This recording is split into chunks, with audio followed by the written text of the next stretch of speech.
देहरादून में Himadri ice ring के एक साल पूरा होने पर भव्य कार्यक्रम। सीएम धामी ने लॉन्च की आइस हॉकी टीम की नई जर्सी। सरकार युवाओं को बेहतर खेल सुविधाएं देने के लिए प्रतिबद्ध। चारधाम यात्रा और कांवड़ यात्रा को लेकर प्रशासन पूरी तरह अलर्ट। प्रशासन ने उठाए 150 से ज्यादा अतिक्रमण। जारी रहेगी बड़ी कार्रवाई। और सरकार ने राशन कार्ड धारकों के लिए ई-केवाईसी प्रक्रिया की अनिवार्य। मेरा ई-केवाईसी ऐप से घर बैठे पूरी करनी होगी प्रक्रिया। समय से ई-केवाईसी करने की अपील। किन्नर समाज को बधाई राशि का मुद्दा गरमाया। मेयर के 5100 रुपए वाले फैसले पर समाज में दो फाड़। एक गुट ने किया समर्थन तो दूसरे ने हाईकोर्ट जाने की दी चेतावनी।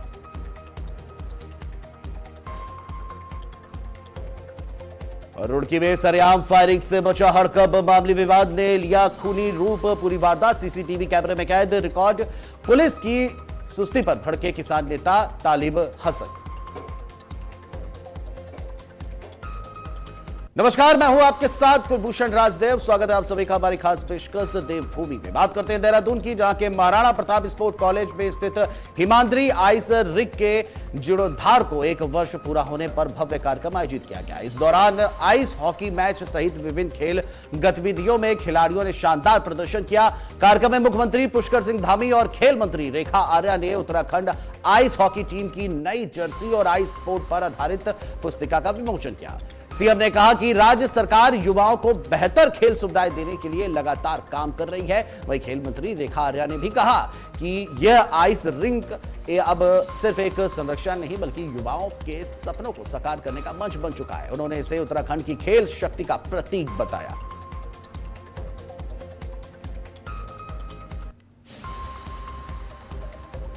एक वर्ष पूर्ण हुए हैं और आज इस 1 वर्ष पूर्ण होने के उपलक्ष्य में माननीय मुख्यमंत्री जी ने देश भर से आए हमारे आइस हॉकी के हमारे खिलाड़ियों का बहुत स्वागत किया।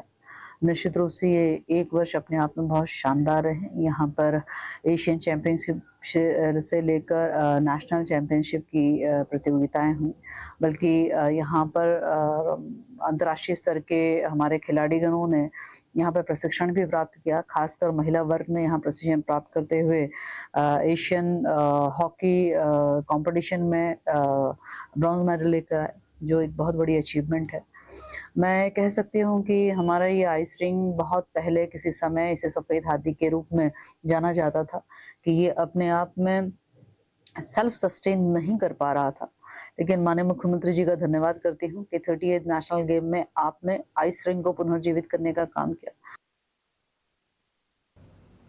वहीं राजधानी देहरादून में सिंचाई, लोक निर्माण, पर्यटन एवं धर्मस मंत्री सतपाल महाराज ने विधानसभा क्षेत्र राजपुर के अंतर्गत रेसकोर्स में 3,83,56,56,000 रुपए की लागत से चंद्रनगर नाले के भूमिगत कार्य का लोकार्पण किया।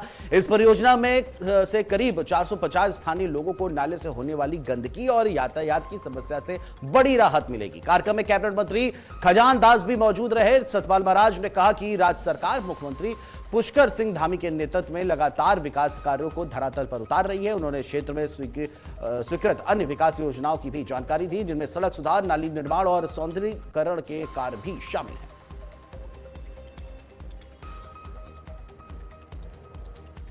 और देहरादून मसूरी मोटर मार्ग पर यातायात सुविधा को मजबूत करने के लिए नए डबल लेन पुल का शिलान्यास किया गया है। कैबिनेट मंत्री गणेश जोशी ने शिव मंदिर के पास क्षतिग्रस्त पुल के स्थान पर बनने वाले नए सेतु की आधारशिला रखी। करीब 12 करोड़ 17 लाख रुपए की लागत से बनने वाला यह आधुनिक पुल क्षेत्र की कनेक्टिविटी को नई मजबूती देगा और मसूरी की लाइफलाइन साबित होगी। वहीं आपको बता दें, मंत्री ने निर्माण कार्य को तय समय सीमा और उच्च गुणवत्ता के साथ पूरा करने के निर्देश दिए। साल 2025 की आपदा में पुराना पुल क्षतिग्रस्त हो गया था, जिसके बाद वैकल्पिक वैली ब्रिज से आवागमन चल रहा था। लोक निर्माण विभाग के अनुसार ये 60 मीटर स्पान का double lane steel box bridge होगा, जिसमें फुटपाथ, रेलिंग और सुरक्षा व्यवस्थाएं भी शामिल होगी। परियोजनाओं को 21 अगस्त 2026 तक पूरा करने का लक्ष्य रखा गया है। मसूरी का संपर्क जिले से कट गया था। हमने 2 दिन के अंदर वेरिएबल सिस्टम बनाया, यातायात को शुरू करवाया। उसके बाद स्थानीय लोगों का आग्रह था कि साहब ये पुल सकरा है, एक पुल और बनाइएगा, एक वेरी ब्रिज हमने और बनाया। और आज 2 लेन 12 करोड़ की लागत से 2 लेन ब्रिज का शिलान्यास मैंने यहाँ पर किया है। 4 महीने की समय सीमा इसमें हमने तय की है। हमने कहा आप डे नाइट काम करिएगा और 4 महीने के अंदर ये पूरा कर यहाँ की जनता को संतुष्ट करना चाहिए। मैं इसके लिए माननीय मुख्यमंत्री जी का विशेष आभार करता हूँ कि और हरिद्वार में 4 यात्रा और आगामी कांवड़ यात्रा को लेकर प्रशासन पूरी तरह अलर्ट मोड पे आ चुका है। जिलाधिकारी मयूर दीक्षित के निर्देशन में अतिक्रमण हटाओ अभियान लगातार जारी है। उप जिलाधिकारी और नगर मजिस्ट्रेट जितेंद्र कुमार के नेतृत्व में दूसरे दिन भी भीमगोड़ा और खड़खड़ी क्षेत्र में सख्त कार्रवाई की गई। इस दौरान करीब 150 से ज्यादा अतिक्रमण हटाए गए, जिससे यात्रा मार्ग को साफ और सुगम बनाने पर फोकस किया गया। वहीं घरेलू गैस सिलेंडरों का व्यावसायिक उपयोग करते पाए जाने पर 5 सिलेंडर जब्त किए गए और गंदगी फैलाने वाले 10 प्रतिष्ठानों के चालान काटे गए। प्रशासन, नगर निगम और पुलिस की संयुक्त टीम इस अभियान को लगातार चला रही है ताकि श्रद्धालुओं को किसी तरह की परेशानी ना हो। ये जिलाधिकारी महोदय के द्वारा सख्त निर्देश दिए गए हैं कि जो रोड्स पे स्मूथ हमारा यातायात का फ्लो है वो बना रहे। इसके चलते जो अतिक्रमण हुआ है उस अतिक्रमण को हटाने के लिए जिलाधिकारी महोदय के द्वारा लगातार डायरेक्शन दिए जा रहे हैं और इसी के अनुपालन में आज हम लोग ये भीमगोड़ा और खड़खड़ी के बीच में हमने एनक्रोचमेंट हटाया। यहाँ पर कुछ पक्के एनक्रोचमेंट भी हैं तो उन्हें 2 दिन का समय दिया गया है कि वो अपना एनक्रोचमेंट खुद से हटा लें। जी, कुछ व्यावसायिक प्रतिष्ठानों में घरेलू सिलेंडर्स का यूज किया जा रहा था जो पाया गया, तो सिलेंडर्स को जब्त किया गया है। अगर इनके द्वारा 2 दिन में स्वयं से नहीं हटाया जाता है तो फिर हमारे द्वारा बलपूर्वक और मशीनरी के द्वारा उसका हटाया जाएगा। और देहरादून के मुख्य सचिव आनंद वर्धन ने प्रदेश के विभिन्न रोपवे प्रोजेक्ट की प्रगति की समीक्षा की। बैठक में उन्होंने रोपवे परियोजना के लिए ब्रिडकुल को नियामक प्राधिकरण के रूप में मजबूत किए जाने और इसके रोल रिस्पॉन्सिबिलिटी का ड्राफ्ट जल्द से जल्द तैयार करने के निर्देश दिए। साथ ही जागेश्वर धाम योजना में भी रोपवे को शामिल करने को कहा गया है। मुख्य सचिव ने प्रदेश में रोपवे परियोजनाओं की प्राथमिकता तय करने के लिए उप समिति गठित करने के निर्देश दिए हैं। मसूरी रोपवे के लोअर टर्मिनल से जुड़ी अड़चनों को 3 दिन में दूर करने के आदेश भी दिए गए हैं। इसके अलावा केदारनाथ और हेमकुंड साहिब रोपवे परियोजना की प्रगति की समीक्षा करते हुए लॉजिस्टिक्स, ड्राई रन, सर्वे और पार्किंग व्यवस्था सुनिश्चित करने के सख्त निर्देश दिए। सरकार का फोकस रोपवे प्रोजेक्ट को तय समय सीमा में पूरा करना है।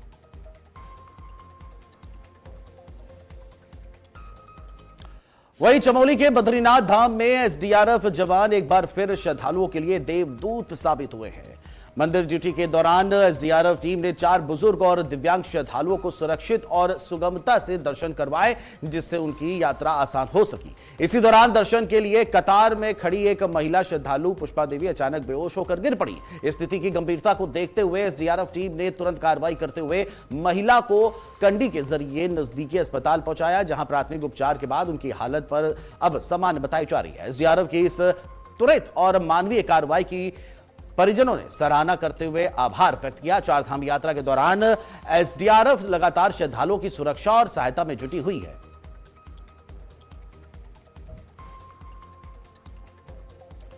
वहीं उत्तरकाशी के यमुनोत्री पैदल मार्ग पर एसडीआरएफ जवानों ने त्वरित कार्रवाई करते हुए एक 7 साल की बालिका की जान बचा ली। 4 धाम यात्रा के दौरान विशाखापट्टनम से आए एक श्रद्धालु परिवार की बच्ची भैरव मंदिर के पास अचानक ऑक्सीजन की कमी के चलते अचेत होकर गिर पड़ी। सूचना मिलते ही मौके पर तैनात एसडीआरएफ टीम तुरंत पहुंची और बच्ची को रेस्क्यू कर नजदीकी मेडिकल कैंप तक पहुंचाया।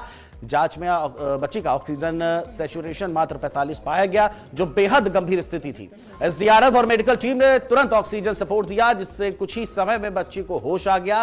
करीब आधे घंटे की निगरानी के बाद बच्ची को पूरी तरह स्वस्थ होने पर परिजनों के सुपुर्द कर दिया गया। एसडीआरएफ की इस त्वरित और संवेदनशील कार्रवाई से एक अनमोल जीवन बचाया जा सका। और राजधानी देहरादून में राज्य सरकार ने राशन कार्ड धारकों के लिए ई-केवाईसी प्रक्रिया को पूरी तरह से अनिवार्य कर दिया है। सभी यूनिट धारकों को 30 मई तक हर हाल में अपनी ई-केवाईसी पूरी करनी होगी, ताकि भविष्य में राशन प्राप्त करने में किसी भी तरह की दिक्कतें ना हो। इसके लिए एनआईसी द्वारा मेरा ई-केवाईसी ऐप तैयार किया गया है, जिसके जरिए बुजुर्ग, दिव्यांग और असहाय लाभार्थी घर बैठे ही प्रक्रिया को पूरा कर सकते हैं। आधार नंबर, ओटीपी और फेस रिकॉग्निशन के माध्यम से यह प्रक्रिया आसान बनाई गई है। आंकड़ों के अनुसार सफेद राशन कार्ड धारकों में 72% और पीले कार्ड धारकों में 40% ई-केवाईसी जो है वो पूरी हो चुकी है। जिला पूर्ति अधिकारी ने सभी लाभार्थियों से समय पर प्रक्रिया पूरी करने की बड़ी अपील की है। ई-केवाईसी के लिए जो है राज्य सरकार ने एक जो है एनआईसी के माध्यम से एक ऐप तैयार किया है।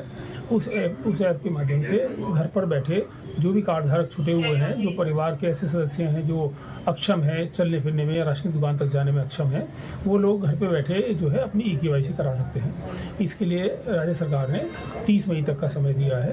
तो जो जनपद देहरादून के समस्त कार्ड धारकों से मेरा अनुरोध है कि जो भी ऐसे लोग हैं जिनकी ई-केवाईसी नहीं हुई है, वो अपने घर बैठे ये ऐप डाउनलोड करके और उस पर अपनी घर बैठे ई-केवाईसी कर लें। और देहरादून नगर निगम की बोर्ड बैठक में मेयर द्वारा किन्नर समाज को 5100 की बधाई राशि देने के फैसले को लेकर विवाद गहरा गया है। इस निर्णय पर किन्नर समाज 2 गुटों में बटा हुआ नजर आ रहा है। एक पक्ष ने इसे सम्मान और अधिकार से जुड़ा कदम बताते हुए समर्थन किया, जबकि दूसरा पक्ष इस फैसले से असंतुष्ट है और इसे वापस लेने पर हाईकोर्ट जाने की चेतावनी भी दे रहा है। वहीं इस मुद्दे पर सियासत भी तेज हो गई है। राज्य मंत्री रजनी रावत ने इस फैसले का विरोध करते हुए कहा कि यदि निर्णय वापस नहीं लिया गया तो वे कानूनी कार्रवाई करेंगे। किन्नर समुदाय की प्रारंभिक बधाई की धनराशि को लेकर लिए गए निर्णय का स्थानीय किन्नर समाज समर्थन एवं स्वागत करता है। इस पहल को समुदाय ने एक सकारात्मक और सराहनीय कदम बताया है, जिससे समाज में पारदर्शिता, सम्मान और आपसी सामंजस्य को बढ़ावा मिलेगा। स्थानीय किन्नर समुदाय ने प्रतिनिधियों ने कहा कि यह निर्णय न केवल उनकी आजीविका को व्यवस्थित करने में सहायक सिद्ध होगा, बल्कि समाज में उनकी गरिमा को भी सुदृढ़ करेगा। उन्होंने आशा जताई है कि इस प्रयास से भविष्य में भी जारी रहेंगे, जिससे समाज के सभी वर्गों के बीच बेहतर समन्वय स्थापित हो सकेगा। करने वाले जो बाहर से चोर आते हैं किन्नरों का भेष लेके, वो जबरदस्ती करके चली जाते और कर जाता है चोर, पकड़ जाता है दाढ़ी वाला। तो ये हिस्सा हमारे हो रखा। वैसे हमने सब किन्नरों को समझा रखे हैं, चोरों को हमने सबने हटा रखे। मेरे शहर में बहुत सुख शांति है, ना कोई लड़ाई है, ना कोई झगड़ा है, ना कोई थाना पुलिस है, ना कोई कुछ है। मैं डेली अपने चेलों के साथ में मीटिंग लेती हूँ। और वहीं रुड़की के गंगनहर थाना क्षेत्र में सरेआम फायरिंग की घटना ने कानून व्यवस्था पर बड़े सवाल खड़े कर दिए हैं। मामूली विवाद इतना बढ़ गया कि दबंगों ने घर और दुकान में घुसकर ताबड़तोड़ मारपीट और कई राउंड फायरिंग कर दी। पूरी घटना सीसीटीवी में रिकॉर्ड हो गई है, जिसमें हमलावर बेखौफ नजर आ रहे हैं। पुलिस के अनुसार मामला दर्ज कर लिया गया है और आरोपियों की पहचान भी कर ली गई है, जिनकी गिरफ्तारी के लिए दबिश लगातार दी जा रही है। वहीं घटना के 24 घंटे बाद भी गिरफ्तारी न होने से किसान नेताओं में भारी नाराजगी है। किसान नेता तालिब हसन ने पुलिस को अल्टीमेट देते हुए कहा कि जल्द से जल्द कार्रवाई नहीं हुई तो बड़ा आंदोलन किया जाएगा। फिलहाल इलाके में तनाव का माहौल है और पुलिस पर जल्द कार्रवाई का एक बड़ा दबाव बन गया है। ये 24 घंटे से ऊपर हो गए, अब तक के किसी की गिरफ्तारी नहीं हुई। अब अगर गिरफ्तारी नहीं होती तो ऐसे तो हमारे पर कोई भी कहीं से भी आने का गोली चला देगा, और अगर कोई भी गिरफ्तारी नहीं होती तो हम इसमें बड़े आंदोलन की तरफ जाएंगे। एसपी साहब ने हमें आश्वासन दिया आज कि बहुत जल्द गिरफ्तारी हो जाएगी। प्रशासन सहयोग कर रहा है, ऐसा नहीं है, प्रशासन बहुत सहयोग कर रहा है। में देखिए सेम इवनिंग में हमने मुकदमा दर्ज कर लिया था। नेम्ड लोग थे, एक छोटे से मामले को लेकर झगड़ा हुआ और फायरिंग की पुष्टि हुई है। अब उसमें काफी सारे लोगों को नेम्ड किया गया है। हमारी टीमें लगातार दबिश डाल रही हैं। जल्दी हम उसमें जो मेन अभियुक्त है उनको पकड़ेंगे और एग्जैक्ट घटनाक्रम के हिसाब से आगे लीगल कार्रवाई की जाएगी। सर घटना क्या थी कुछ? घटना एक छोटी सी बाइक की पार्किंग या टकराने को लेकर के कोई इश्यू था, ऐसा मुझे बताया गया है। एक बार जब अभियुक्त पकड़े जाएंगे, क्योंकि अभी हमने वादी पक्ष को सुना है, लेकिन ये बात तय है कि कुछ जो सीसीटीवी फुटेज है उसमें अंदर घुस करके तोड़फोड़ करना या मारपीट करने की चीजों की पुष्टि हुई है। करते हैं खबरों का। बागेश्वर में आयोजित कॉफी विद डीएम कार्यक्रम में मेधावी छात्राओं के सम्मान के साथ उन्हें उज्जवल भविष्य की दिशा में मार्गदर्शन भी दिया गया। कलेक्टर सभागार में आयोजित इस कार्यक्रम में इंटरमीडिएट परीक्षा 2026 में ब्लॉक स्तर पर टॉप 10 में स्थान पाने वाली छात्राओं को सम्मानित किया गया। जिलाधिकारी आकांक्षा कोंडे ने छात्राओं से संवाद करते हुए उन्हें उच्च शिक्षा, प्रतियोगी परीक्षाओं और करियर विकल्पों को लेकर महत्वपूर्ण सुझाव दिए।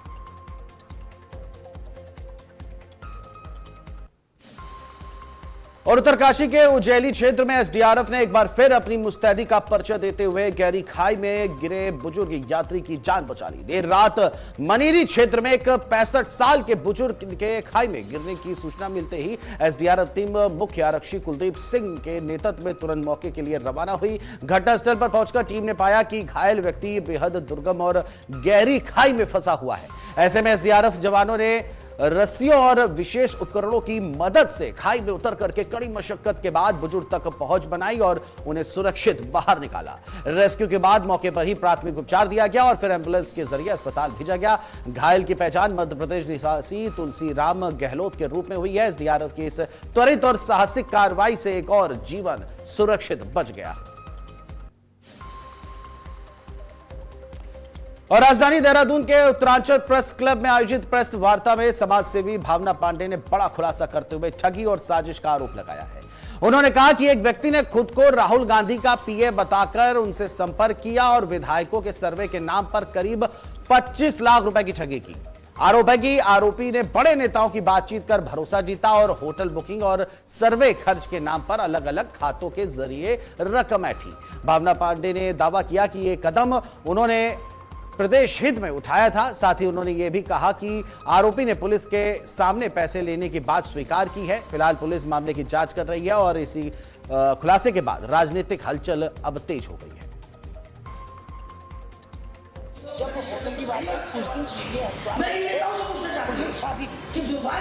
दीपक आएगा विधायकों का पीए और आप मैंने बुक करा दिए थे, रूम बुक करा दिए थे, पेमेंट उनको करनी थी। उन्होंने कहा भाई विधायकों को आपके सामने नहीं आना चाहिए और कुछ कहानी करी उसने, तो मैंने कैश दे दिए। भाई जब हरीश रावत बात कर रहे हैं, जब गणेश गोदियाल बात कर रहा है 2-3 बार, और जब हड़क सिंह बात कर रहे हैं, तो भाई मेरा तो लाजमी है विश्वास करना कि भाई वो कनिष्क है। मैं तो पहली बार उसकी आवाज सुनी।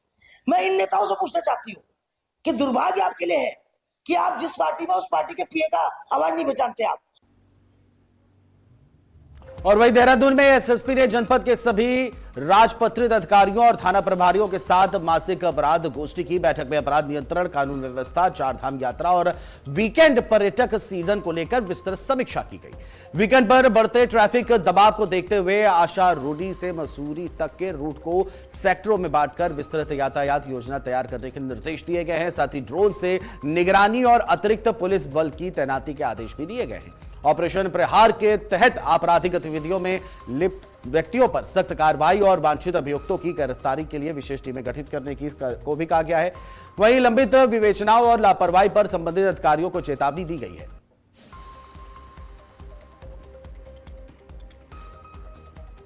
और देहरादून में वरिष्ठ पुलिस अधीक्षक ने पुलिस कार्यालय में सैनिक सम्मेलन आयोजित किया, जिसमें पुलिस कर्मियों की समस्याओं को सुना गया और उनके त्वरित निस्तारण के निर्देश दिए गए। सम्मेलन के दौरान एसएसपी ने उत्कृष्ट कार्य करने वाले 34 पुलिस अधिकारियों और कर्मचारियों को प्रशस्ति पत्र देकर सम्मानित किया। सम्मानित कर्मियों में साइबर सेल, यातायात पुलिस, थाना स्तर और विभिन्न शाखाओं के पुलिसकर्मी शामिल रहे। एसएसपी ने सभी को भविष्य में इसी तरह कर्तव्यनिष्ठा के साथ कार्य करने के लिए प्रेरित किया। साथ ही कहा कि पुलिसिंग को और प्रभावी बनाने के लिए फील्ड में बेहतर समन्वय और संवेदनशीलता जरूरी है और इस अवसर पर सभी सम्मानित कर्मियों का उत्साहवर्धन भी किया गया।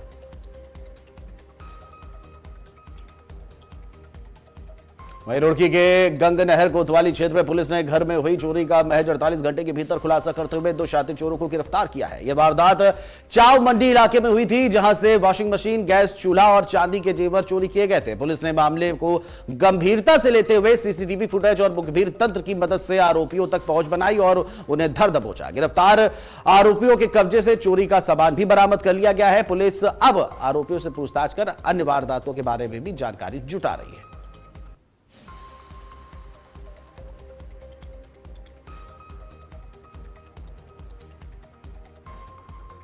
और देवभूमि में खबरों में फिलहाल अभी के लिए इतना ही। अगर आप सोशल मीडिया के जरिए मुझसे जुड़ना चाहते हैं तो नीचे दिए गए सोशल मीडिया हैंडल के तहत आप जुड़ सकते हैं। फिलहाल देश दुनिया की बड़ी खबरों के लिए देखते रहिए आज की खबर। नमस्कार।